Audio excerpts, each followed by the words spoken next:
రామచంద్రయ్య కనపడకపోవటంతో చామ్, ప్రేమ్ ఇద్దరు గొడవ పడుతూ ఉంటారు. నా పుట్టినరోజుని అడ్డుగా పెట్టుకొని మీరే ఇలా కుట్ర చేశారు అని చామ్ ప్రేమ్‌పై నిందలు వేస్తూ ఉంటే, నాకే పాపం తెలీదు అని ప్రేమ్ నచ్చచెప్తూ ఉంటాడు. సరే మీ నాన్న ఎక్కడికి వెళ్ళాడో గుడి సీసీటీవీ ఫుటేజ్ చూద్దాం పదా అని చామ్, ప్రేమ్ ఇద్దరు కాస్త సీసీటీవీ ఫుటేజ్ చూపించండి అని అడగటంతో ఆ ఫుటేజ్‌ని చూసేసి గుడి బయట ఒక్క క్యాబు మాత్రమే వెళ్ళింది.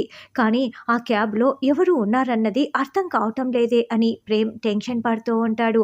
సరే ఇప్పుడు ఆ క్యాబ్ నంబర్‌కి ఫోన్ చేస్తే రైడ్ ఎవరి పేరుతో బుక్ అయ్యిందో తెలిసిపోతుంది కదా! అప్పుడు ఏమైనా మనకు తెలిసే ఛాన్సెస్ ఉన్నాయి అని చామ్ చెప్పటంతో, అవును చామ్ గుడ్ ఐడియా అంటూ వెంటనే ప్రేమ్ ఫోన్ చేస్తాడు.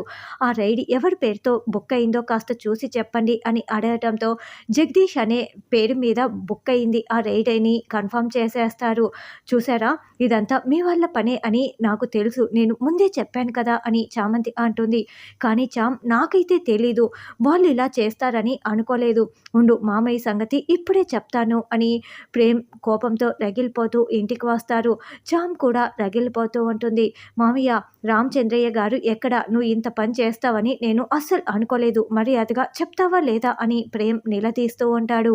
జగదీష్ రామచంద్రయ్యని తీసుకువెళ్ళి ఒక చోట కట్టేసి మణికట్టుని కర్చేసి ఉంటాడు.